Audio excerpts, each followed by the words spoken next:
नमस्कार, आप देख रहे हैं एएनबी न्यूज। आपके साथ मैं हूं पूजा परमार।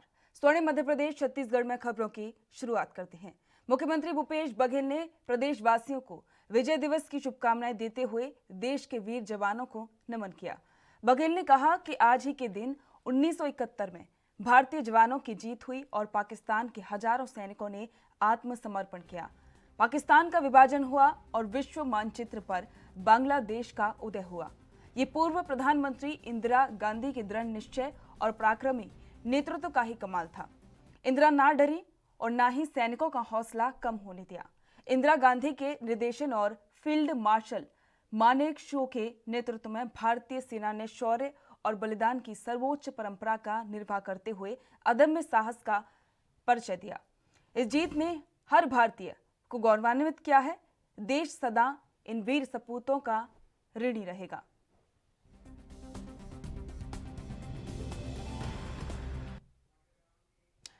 नए कृषि कानून के समर्थन में ग्वालियर में बीजेपी का किसान सम्मेलन हुआ। इस दौरान ग्वालियर में केंद्रीय कृषि मंत्री नरेंद्र सिंह तोमर और ज्योतिरादित्य सिंधिया मौजूद रहे। यह सम्मेलन दिल्ली के किसान आंदोलन के जवाब में हुआ। केंद्रीय कृषि मंत्री नरेंद्र सिंह तोमर ने इस मौके पर कहा कि नया कृषि कानून हर समस्या का समाधान है। हर किसान संगठनों से लगातार बात कर रहे हैं। उम्मीद है कि जल्द ही समस्या का समाधान निकल कर आएगा।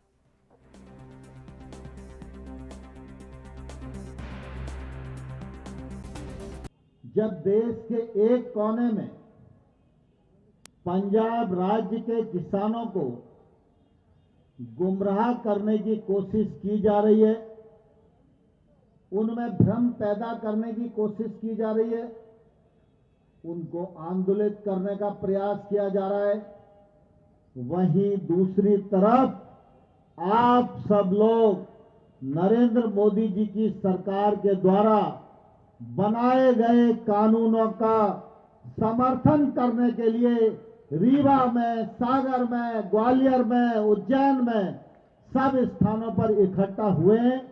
इसलिए मैं आप सबका बहुत बहुत स्वागत करता हूं, बहुत बहुत अभिनंदन करता हूं। पेट्रोल, डीजल और रसोई गैस सिलेंडर के साथ ही किसानों की परेशानियों को लेकर कांग्रेस विरोध प्रदर्शन करेगी। प्रदेश कांग्रेस अध्यक्ष कमलनाथ ने सभी जिला इकाइयों को निर्देश दिए हैं कि वे आमजन के खिलाफ इस कदम का विरोध करें। इसके साथ ही किसानों के समर्थन और तीनों कृषि कानूनों के विरोध में 19 दिसंबर को विरोध दिवस मनाया जाएगा। इस दिन सभी कांग्रेस जन उपवास रखेंगे। धरना जिला और ब्लॉक स्तर पर गांधी प्रतिमा के समक्ष दिया जाएगा, जिसमें सभी वरिष्ठ नेताओं को हिस्सा लेने के लिए कहा गया है।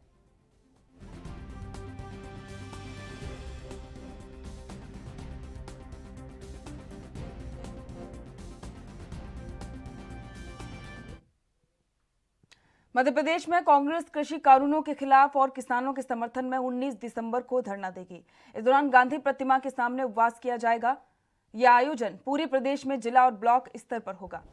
इस पर मुख्यमंत्री शिवराज सिंह चौहान ने पलटवार किया है। उन्होंने कहा है कि कमलनाथ और दिग्विजय सिंह पहले वर्षों से सूखे की मार झेल रहे बुंदेलखंड और साथ ही विंध्य के किसानों के लिए उपवास पर बैठे। कांग्रेस के प्रदेश अध्यक्ष कमलनाथ ने राज्य और केंद्र सरकार की नीतियों का विरोध करते हुए सोशल मीडिया पर लिखा है, पेट्रोल डीजल की आसमान छूती कीमतों के बाद अब रसोई गैस सिलेंडर के दामों में 100 रुपए की वृद्धि, सब्सिडी का भी पता नहीं है। महंगाई डायन जात है। अब की बार महंगाई बढ़ाने वाली भाजपा सरकार।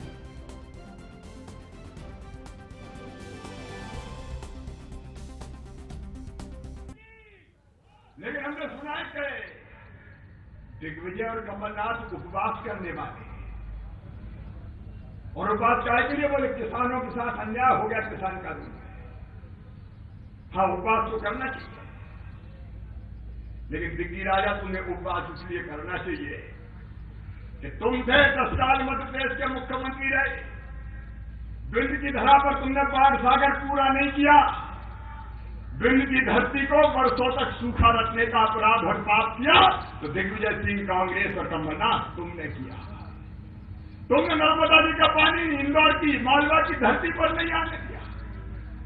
तुमने ग्वालियर को सूखा रखा, तुमने बुंदेलखंड को सूखा रखा। और कमलनाथ तुम उपवास करोगे? जो जनता का हक ही खा गए। कर्जा माफी कह के बदल गए, और इनने नहीं उनने भी कही थी दिल्ली वालों ने, राहुल बाबा 10 दिन में सबका माफ। उस चक्कर में कहीं ने दिया नहीं तो रेगुलर डिफाल्टर हो गए। कर्जा माफ हुआ नहीं, ब्याज की गठरी सर पे धर दी। अरे तुमने तो पाप किया, प्रायश्चित करो, भूखे रहो लेकिन प्रायश्चित। छत्तीसगढ़ के पंचायत ग्रामीण विकास और स्वास्थ्य मंत्री टीएस सिंहदेव ने कहा कि सरकार के 2 वर्ष के कार्यकाल पूरा हो गया है। हमने गढ़बो नवा छत्तीसगढ़ के संकल्प के साथ काम करना शुरू किया था और पहले दिन से किसानों, महिलाओं, युवाओं, बच्चों और श्रमिकों के हित में काम करना शुरू किया। ये वर्ष कोरोना संक्रमण काल का वर्ष था। काफी चुनौतियां थी, इसके बाद भी हमने हर क्षेत्र में चुनौतियों को स्वीकार कर बेहतर कार्य किया है। ग्रामीण क्षेत्रों में मनरेगा के तहत छत्तीसगढ़ के इतिहास में पहली बार एक दिन में 15 लाख की मजदूरी के काम का रिकॉर्ड तोड़ते हुए 25 लाख से अधिक की मजदूरी हुई है। 100 दिन का रोजगार देने वाला ये पहला राज्य भी बना है।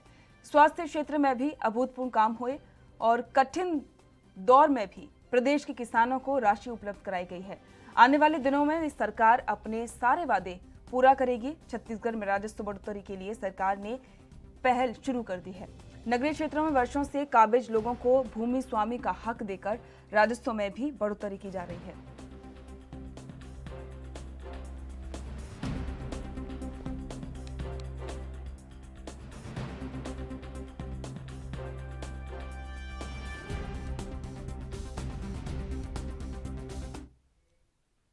कांग्रेस के प्रदेश प्रभारी मुकुल वासनिक ने विधायकों और पूर्व विधायकों को महापौर का चुनाव लड़ाने को लेकर कहा कि अभी हमने इस पर कोई निर्णय नहीं लिया है।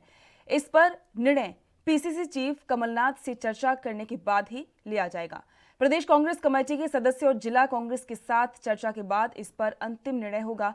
प्रदेश कार्यकारिणी भंग करने के सवाल पर उन्होंने कहा कि संगठन बदलाव सतत प्रक्रिया है, वक्त आने पर किया जाएगा, लेकिन वे कमलनाथ के प्रदेश अध्यक्ष और नेता प्रतिपक्ष दोनों पदों पर रहने के सवाल को उन्होंने टाल दिया। युवा कांग्रेस के चुनाव में सामने आ रही शिकायतों पर वासनिक ने कहा कि ये विषय युवा कांग्रेस संबंधित है, इसका निराकरण युवा कांग्रेस का ही नेतृत्व करेगा।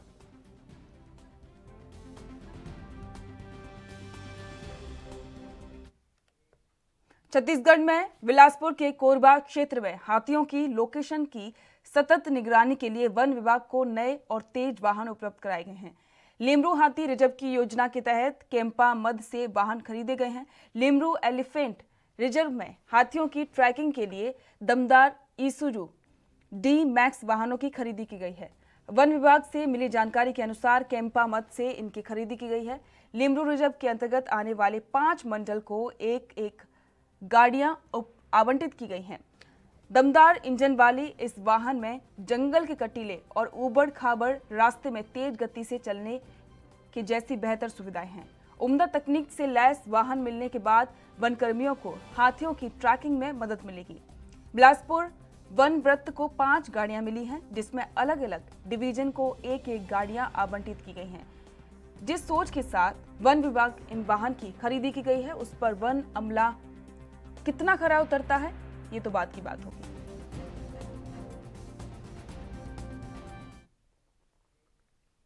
देश भर में जहां किसानों का आंदोलन नए कृषि बिल के विरोध में जारी है, वहीं छत्तीसगढ़ के दुर्ग जिले में किसान कोरोना काल में भी बम्पर टमाटर का उत्पादन कर भारी मुनाफा कमा रहे हैं।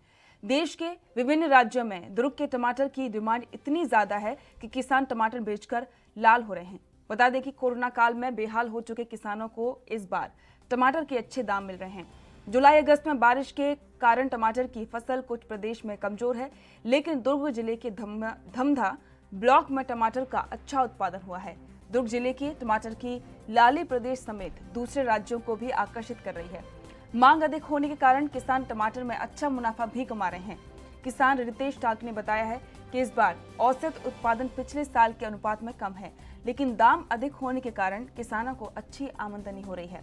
प्रति एकड़ टमाटर उत्पादन में लगभग 1 से 1.5 लाख रुपए का खर्च होता है। वहीं फसल का उचित दाम मिलने से किसानों को प्रति एकड़ 50,000 से 80,000 तक का मुनाफा हो रहा है।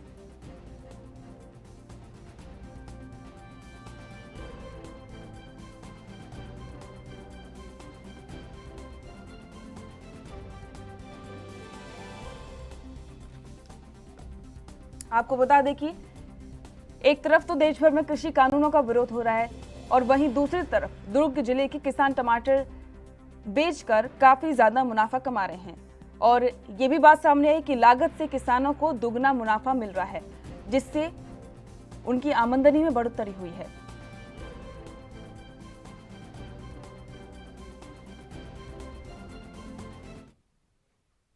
कोरोना वैक्सीन की आने की चर्चा के मद्देनजर मध्य प्रदेश में वैक्सीनेशन की तैयारी लगभग पूरी कर ली गई है। वैक्सीन के स्टोरेज वाले कोल्ड चेन पॉइंट टीकाकरण केंद्र के इतने पास रखे जाएंगे कि 1 घंटे के भीतर वैक्सीन वहां पहुंचाई जा सके। पूरे प्रदेश में इन कोल्ड चेन पॉइंट की संख्या फिलहाल 1214 है। इन पॉइंट के मामले में मध्य प्रदेश देश के 10वें नंबर पर है, जबकि वैक्सीन लगवाने वालों की संख्या 1 करोड़ से ज्यादा है, इसलिए 62 और पॉइंट बढ़ाए जा रहे हैं। 17 जनवरी को नेशनल पल्स पोलियो डे है। राज्य कोल्ड चेन अधिकारी विपिन श्रीवास्तव ने बताया कि केंद्र सरकार मध्य प्रदेश को 1 करोड़ 42 लाख पोलियो डोज भेज रही है। ये डोज 1 जनवरी को आ रही है और मानना है कि इससे कोविड-19 के वैक्सीनेशन की तैयारियों का परीक्षण हो जाएगा। फिलहाल 24,000 वैक्सीनेटर्स की ट्रेनिंग हो गई है। राज्य टीकाकरण अधिकारी संतोष शुक्ला ने बताया कि चुनाव में जिस तरह ब्लॉक स्तर पर मॉनिटरिंग होती है, ठीक उसी तरह हर ब्लॉक पर जोनल अधिकारी तैनात किए गए हैं।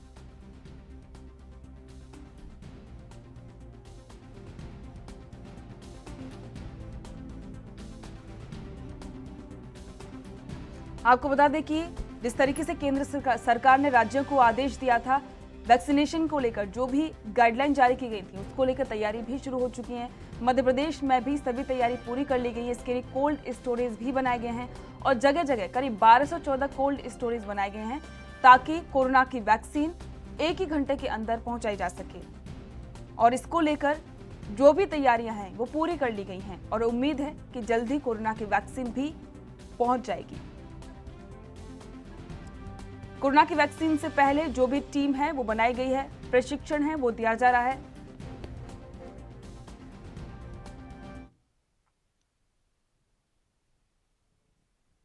वक्त हो गया ब्रेक का, जल्द लौटेंगे।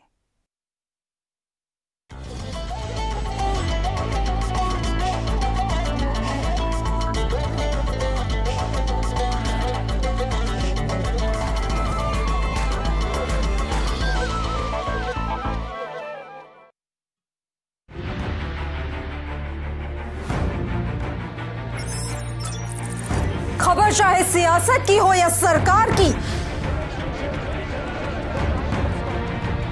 खबर चाहे भ्रष्टाचार की हो या गुनहगार की, दिन भर में क्या रहा देश जगत का हाल, किस मुद्दे ने बनाई किसकी सरकार, रखते हैं हम सब पर नजर, पहुंचाते हैं हम हर खबर। हम हैं ANB न्यूज। क्या आप दुबले पतले कमजोर हैं, आपकी सेहत नहीं बनती, भूख कम लगती है, वजन नहीं बढ़ता?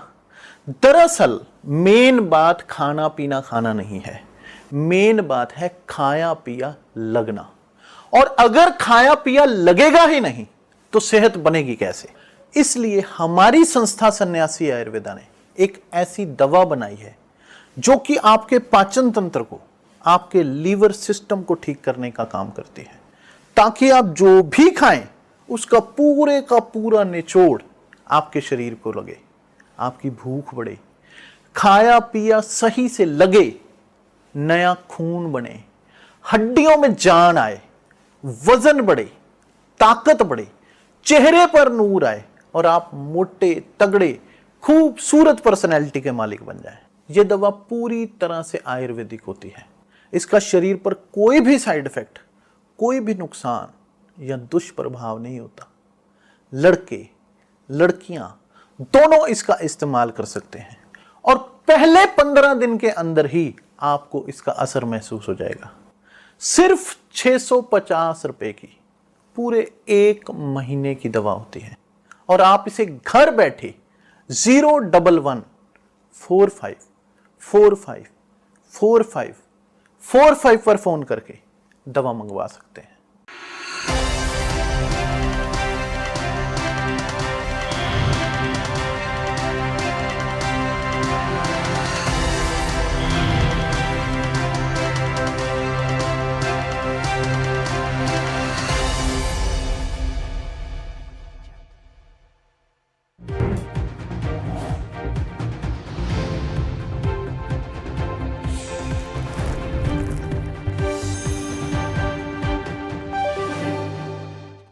ब्रेक के बाद आपका स्वागत है। सुप्रीम कोर्ट ने वन्य जीव संरक्षण कानून तक नेशनल ग्रीन ट्रिब्यूनल का अधिकार क्षेत्र बढ़ाने की संभावना पर अटॉर्नी जनरल के वेणुगोपाल से मदद मांगी है। अटॉर्नी जनरल के कोर्ट को आश्वासन दिया है कि वो तत्काल ही इस मुद्दे पर गौर करेंगे। प्रधान न्यायाधीश एस.ए. Bobde, justice AS. बोपन्ना और जस्टिस वी. रामा सुब्रमण्यम की पीठ ने अटॉर्नी जनरल से कहा कि एनजीटी का अधिकार क्षेत्र वन्यजीव संरक्षण कानून तक बढ़ाने की संभावना तलाशें।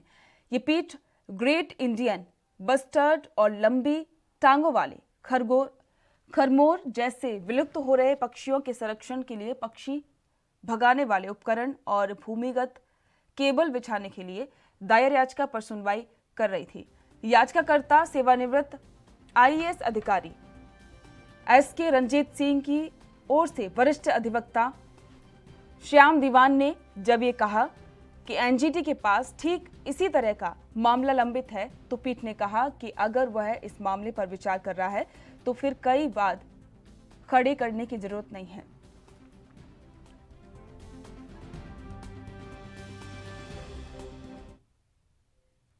उत्तर प्रदेश के प्रयागराज के केपी ग्राउंड में आयोजित अधिवक्ता समागम में मुख्यमंत्री योगी आदित्यनाथ ने कहा कि प्रदेश सरकार इलाहाबाद हाईकोर्ट में अस्पताल की सुविधा देने के लिए तैयार है। उन्होंने कहा कि सरकार वकीलों की हर समस्या का समाधान करने के लिए भी तत्पर है। वहीं मुख्यमंत्री योगी आदित्यनाथ ने कहा कि बार और बेंच की भूमिका महत्वपूर्ण है। न्याय जितना सरल होगा उतना ही अच्छा रहेगा। उन्होंने और क्या कुछ कहा, सुनिए। न्यायपालिका हो, कार्यपालिका हो या विधायिका हो, सबकी अपनी अपनी भूमिका है, अपनी अपनी सीमाएं हैं, अपने अपने कार्य क्षेत्र है। लेकिन न्यायपालिका की भूमिका में जब हम बात करते हैं तो बेंच और बार दोनों की अपनी अपनी भूमिकाएं हैं, दोनों को नकारा नहीं जा सकता है।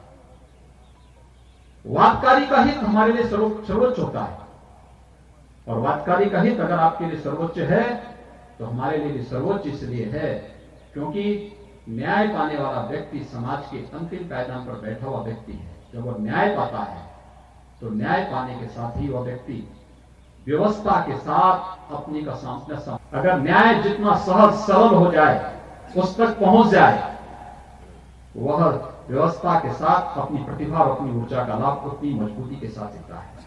समग्रता के साथ आगे बढ़ने की एक नई सोच हमें आगे बढ़ाती है।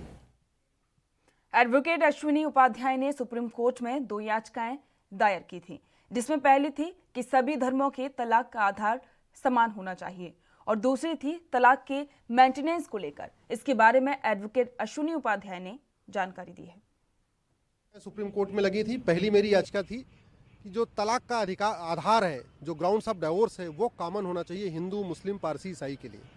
दूसरी मेरी याचिका थी कि तलाक के बाद जो मेंटेनेंस मिलता है, जो गुजारा भत्ता मिलता है, वो सबके लिए बराबर होना चाहिए।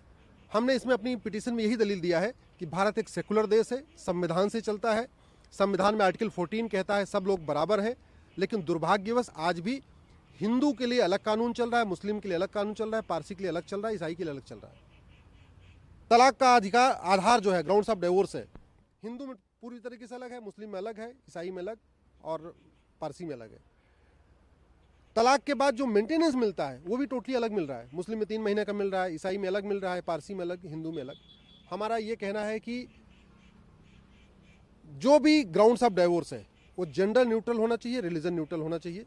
इसी तरीके जो कृषि कानूनों का विरोध लगातार जारी है। विरोध कर रहे किसानों का कहना है कि सरकार को कृषि कानून रद्द करने होंगे। कुछ किसान संगठनों ने सरकार की बात का समर्थन करने पर कहा कि वो किसान नहीं, बीजेपी के ही कार्यकर्ता हैं। सुप्रीम कोर्ट में ना हमारे तरफ से कोई गया है और ना ही कोई जाने की बात है। सुप्रीम कोर्ट क्या फैसला देता है, ये सुप्रीम कोर्ट का काम है। हमारा फैसला तो हम तो सरकार से मानेंगे। हमारे जो तीनों कानून हैं ये वापस हो, पराली का मुद्दा हल हो और आपका बिजली का बिल का जो मुद्दा वो हल हो। उसके बिना यहाँ कोई हम सुप्रीम कोर्ट की बात नहीं मानने वाले हैं। भाई कुछ किसान संगठन नरेंद्र सिंह तोमर से मुलाकात कर रहे हैं और बिल के समर्थन में अपनी बात रख रहे हैं। उन किसान संगठनों के बारे में क्या कहेंगे? कोई किसान संगठन नहीं है, इंडिविजुअल किसान हैं। ये बीजेपी के किसान हैं, ये बनाए हुए संगठन हैं। हमारा कोई संगठन नहीं है, क्योंकि हरियाणा के जितने भी संगठन हैं सब इस आंदोलन की। नहीं, आंदोलन हमारा अच्छा चल रहा है। इस आंदोलन को खत्म ना के समाप्त कराना सरकार की जिम्मेदारी बनती है। इस आंदोलन को सेंटर सरकार कितना चਿਰ रखना चाहती है, जितना चਿਰ हमारियां मंगा नहीं मनेगी उतना चਿਰ आंदोलन चलेगा। आंदोलन हमारा बढ़ रहा है। हमने आंदोलन कल पंजाब से छेड़ा थीगा, पंजाब से चलता चलता चलता सारे भारत के किसानों का आंदोलन बन गया। भारत के कल किसानों का नहीं, जो भारत के लोग रहने वाले हैं, कारखानेदार हैं, कोई भी है, मुलाजम है, बड़े किसान मजदूर हैं, किसान हैं, ये सारे का आंदोलन बन गया। कल किसानों का नहीं हैगा। को जो 3 कानून बनाए ना वो देश विरोधी ने। हमारा सारा कुछ तय नश कर देंगे, हमारी इतों की फैक्ट्रियां तय। दिल्ली की निर्भया की 8वीं बरसी पर मां आशा देवी ने कहा है कि बेटी को इंसाफ मिल गया है और 4 दोषियों को फांसी भी हुई। 2012 के बाद मैं 8 साल लड़ी। हम आगे भी दूसरी बच्चियों के इंसाफ के लिए लड़ते रहेंगे, जो हर साल हम प्रोग्राम करते थे। इस साल कोरोना की वजह से नहीं कर पाएंगे, लेकिन ऑनलाइन प्रोग्राम करेंगे। पीड़िता की मां आशा देवी ने कहा कि किसी के भी मन में कानून का खौफ नहीं है। कानून में जो भी कमियां हैं उसे सरकार और कानून दूर करे। देखिए, 16 दिसंबर है, पूरे 8 साल हो गया। आज ही के दिन घटना हुई थी, लेकिन ये पहला 16 दिसंबर है जो कि निर्भया को इंसाफ मिल चुका है और उनको चारों को फांसी हो गई है। लेकिन बहुत संघर्ष रहा। सबने देखा किस तरह से कई बार फांसियां पोस्टपोन हुई, बहुत चुनौतियां आई, लेकिन फाइनली इस 16 दिसंबर को उन चारों की फांसी हो गई है। निर्भया को इंसाफ मिला। और सबसे बड़ी बात है कि पहली बार एक बच्ची के साथ गैंग रेप हुआ और उसकी हत्या हुई। पहली बार हमारे देश में एक साथ 4 रेपिस्टों को फांसी हुई है। तो ये समाज में एक बहुत बड़ा संदेश गया। मैंने बेटी तो चली गई, लेकिन मैंने बेटी के माध्यम से 8 साल संघर्ष किया, लड़ाई लड़ी। मैंने देश के बच्चियों के साथ साथ देश के बच्चियों के लिए लड़ी। बेटी को इंसाफ मिल गया, लेकिन आगे भी हमारा जो विकल्प था कि नहीं, हम इस क्राइम के खिलाफ आवाज उठाए थे 8 साल पहले, तो हम आगे भी उठाते रहेंगे। और जो भी हमसे हो पाएगा, मैं यही कोशिश करूंगी कि सब बच्चियों को इंसाफ मिले। हम सब लोग एकजुट होके क्या कर सकते हैं कि हमारे बच्चियों के साथ क्राइम ना हो, तो इसलिए हम। और इसी के साथ खबरों मेरे साथ फिलहाल इतना ही। देश दुनिया की तमाम खबरों को जानने के लिए देखते रहिए ANB न्यूज़। नमस्कार।